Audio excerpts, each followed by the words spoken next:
നമസ്കാരം, ഇൻസൈഡിലേക്ക് സ്വാഗതം. കയ്യിൽ മാരകായുധങ്ങൾ, ലക്ഷ്യമാകട്ടെ സ്ത്രീകളും പ്രായമായവരും. ശരീരത്തിൽ തൊട്ടുകഴിഞ്ഞാൽ വഴുതിപ്പോകുന്ന രീതിയിൽ എണ്ണയും കരിയും പുരട്ടും. എന്നാൽ തൊടാമെന്ന് വെച്ചാലോ വെട്ടി വീഴ്ത്തും. കേരളത്തിൽ ഇപ്പോൾ വിലസുന്ന കുറുവാ സംഘത്തിന്റെ ഭീതിയിലാണ് നാട്ടുകാർ മുഴുവനും. ആക്രമിക്കാൻ പോലും കൊല്ലാൻ പോലും മടിയില്ലാത്ത മോഷ്ടാക്കളാണ് ഇക്കൂട്ടരെന്നതാണ് ഏറ്റവും പ്രധാനപ്പെട്ട ആശങ്കയും. തമിഴ് തിരുട്ടുഗ്രാമത്തിൽ നിന്നുള്ള കുറുവ മോഷണ സംഘം എത്തിയെന്ന വാർത്തയ്ക്ക് പിന്നാലെ പലയിടത്തുമുണ്ടാകുന്ന വ്യാപക മോഷണ ശ്രമങ്ങൾ തന്നെയാണെന്ന് വാർത്തയിൽ ഇടം നേടുന്നത്. പ്രത്യേകിച്ചും എറണാകുളം പെരുമ്പാവൂർ മേഖലയിൽ ഒരു മാസത്തിനിടയിൽ 50-ലധികം കവർച്ചാ ശ്രമങ്ങളാണ് പെരുമ്പാവൂർ ടൗണിലും പരിസര മേഖലകളിലുമായി നടക്കുന്നത്. ചേന്ദമംഗലം വടക്കൻ പറവൂർ മേഖലയിലെത്തിയത് ഇപ്പോൾ കുറുവാ സംഘമാണോ എന്ന് ഉറപ്പിക്കാൻ പോലും കഴിയാത്ത അവസ്ഥയിലൂടെ കടന്നുപോകുന്നു. അത് ഉറപ്പിക്കാൻ ഇനിയും സമയമെടുക്കുമെങ്കിലും നിലവിൽ ലഭിച്ചിരിക്കുന്ന ലക്ഷണങ്ങളൊക്കെ തന്നെ കുറുവാ സംഘം തന്നെയാണെന്നുള്ളത് ഉറപ്പിച്ചു പറയാൻ കഴിയുന്നത് തന്നെയാണ്. കുറുവാ സംഘമാണോ മോഷണത്തിനെത്തിയത് എന്ന് തുറന്നു പറയാൻ കഴിയില്ല എന്ന് പോലീസും വ്യക്തമാക്കുന്നു. ആലുവ റൂറൽ SP വൈഭവ് സക്സേനയാണ് ഇക്കാര്യം ചൂണ്ടിക്കാണിക്കുന്നത്. നിലവിൽ രജിസ്റ്റർ ചെയ്തിരിക്കുന്ന 2 കേസുകളിൽ അന്വേഷണത്തിന് വേണ്ടി മുനമ്പൻ ഡിവൈഎസ്പിയുടെ നേതൃത്വത്തിൽ ഒരു പ്രത്യേക അന്വേഷണ സംഘം രൂപീകരിച്ചിട്ടുണ്ടെന്നും റൂറൽ SP പറയുന്നുണ്ട്. നേരത്തെ കുറുവാ സംഘം ഉൾപ്പെട്ട സമാനമായ സംഭവങ്ങളുടെ സാദൃശ്യം ഇപ്പോഴെത്തിയ ഈ മോഷണ സംഘത്തിലും ഉണ്ട് എന്ന് വേണം മനസ്സിലാക്കാൻ. അതുകൊണ്ടാണ് തിരുട്ട് ഗ്രാമത്തിലെ മോഷ്ടാക്കൾ തന്നെ ആയിരിക്കും ഇതെന്ന സംശയം ബലപ്പെടുന്നത്. പോലീസിന്റെ കണക്കനുസരിച്ച് 3 വീടുകളിലാണ് വെളുപ്പിന് മോഷണം നടന്നത്. നാട്ടുകാർ പറയുന്നതനുസരിച്ച് 10ഓളം വീടുകളിൽ കുറുവ മോഷണ സംഘം എത്തിയിരിക്കുന്നു എന്നുള്ളതും സ്ഥിരീകരിക്കേണ്ടി വരുന്നു.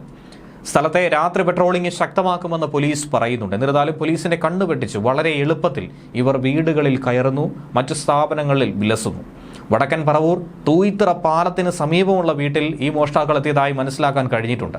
വാതിൽ തട്ടുന്നത് പോലുള്ള ശബ്ദം കേട്ട് വീട്ടുകാർ എഴുന്നേറ്റ് ലൈറ്റ് ഇട്ടു. അപ്പോഴേക്കും ഇവർ ഓടി രക്ഷപ്പെടുകയായിരുന്നു. 2 വീടുകളിൽ സമാനമായി മോഷ്ടാക്കൾ എത്തിയ CCTV ദൃശ്യങ്ങൾ പോലീസിന് കിട്ടിയിട്ടുണ്ട്. മറ്റൊരു വീട്ടിലും കൂടി മോഷ്ടാക്കൾ എത്തിയെന്ന് പോലീസിന് ഉറപ്പിച്ചു പറയാനും കഴിയുന്നുണ്ട്. പ്രദേശവാസികൾ പറയുന്നതനുസരിച്ച് 10ഓളം വീടുകൾ ഇവരെത്തിയിട്ടുണ്ട്. നാട്ടുകാരൊക്കെ ആകെ പരിഭ്രാന്തിയിലാണ്, ഭയപ്പാടിലാണ്. വടക്കൻ പറവൂരിലെത്തിയ സംഘം വീടിന്റെ പിൻവാതിൽ പൊളിക്കാനാണ് ശ്രമിച്ചത്. സാധാരണ കുറുവാ സംഘം ചെയ്യാറുള്ളത് പോലെ തന്നെ ഷർട്ടിടാതെ ദേഹത്ത് എണ്ണ തേച്ച രീതിയിലുള്ള മോഷ്ടാക്കൾ തന്നെയാണ് ഇവിടെയും എത്തിയത്. പക്ഷേ ഒന്നും തന്നെ മോഷ്ടിച്ചിട്ടില്ല എന്നുള്ളത് കണക്കിലെടുത്താണ് ഇത് കുറുവാ സംഘമാണോ എന്നുള്ള കാര്യത്തിൽ പോലീസിന് സ്ഥിരീകരിക്കാൻ കഴിയാത്തത്.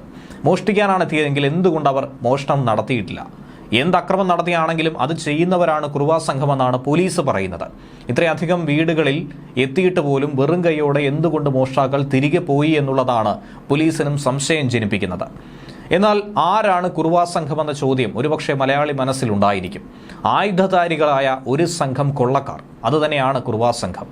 തമിഴ്നാട് ഇന്ത്യൻസ് ആണ് ഇവർക്ക് ഈ പേരിട്ടത്. തിരുട്ട് ഗ്രാമം എന്നറിയപ്പെടുന്ന തമിഴ്നാട്ടിലെ തിരുച്ചിറപ്പള്ളിക്കടുത്തുള്ള ഒരു ഗ്രാമത്തിലെ ആളുകളെയാണ് കുറുവാ സംഘമായി വിശേഷിപ്പിക്കുന്നത്. നിലവിലുള്ള കുറുവാ സംഘം എന്ന് പറയുന്നത് ഈ ഒരു ഗ്രാമത്തിലുള്ള സംഘം മാത്രമല്ല, 1-2 മോഷ്ടാക്കളല്ല, മറിച്ച് വലിയൊരു സംഘം, ഒരു കുടുംബമായിരിക്കും ഈ കൂട്ടത്തിൽ ഉൾപ്പെടുന്നത്. കുറഞ്ഞത് 3 പേരായിരിക്കും ഒരു സ്ഥലത്തേക്ക് മാത്രം മോഷണത്തിന് വേണ്ടി പോകുന്നത്. മോഷണത്തെ തൊഴിലായി കാണുന്ന ജനങ്ങളാണ് ഇത് എന്നുള്ളത് കൊണ്ട് ഒരു തരത്തിലുള്ള കുറ്റബോധവും ഇവർക്കില്ല. ഇവരുടെ തൊഴിൽ മാത്രമാണ് ഇവർ ചെയ്യുന്നത് എന്നുള്ള ബോധ്യത്തിന്റെ അടിസ്ഥാനത്തിലായിരിക്കും ഇവർ മുന്നോട്ട് പോകുന്നത്. അതും ഈ തൊഴിൽ കിട്ടിയത് പാരമ്പര്യമായി കൈമാറിയത് തന്നെയാണ്.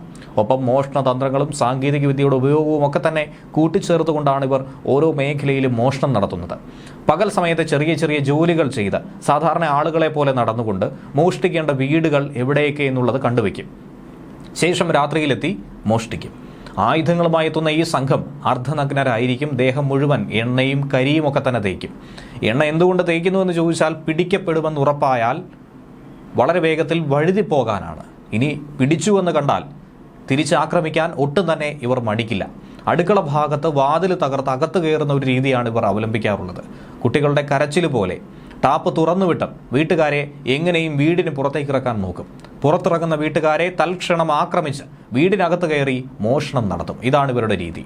എന്നാൽ ഇപ്പോൾ കൊച്ചി നഗരത്തിൽ കൂടുതൽ പോലീസ് വിന്യാസം ഉറപ്പാക്കി ബസ് സ്റ്റോപ്പുകളിലും റെയിൽവേ സ്റ്റേഷനിലുമൊക്കെ പെട്രോളിംഗ് വ്യാപിപ്പിച്ചുകൊണ്ട് ശക്തമായ രീതിയിൽ മുന്നോട്ട് പോകുന്നുവെന്നാണ് DCP വ്യക്തമാക്കുന്നത്. ജനങ്ങൾ പേടിക്കേണ്ട സാഹചര്യമില്ല, നിരീക്ഷണം കൂടുതൽ ബലപ്പെടുത്തിയെന്നാണ് കൊച്ചി പോലീസ് കമ്മീഷണർ അറിയിക്കുന്നത്.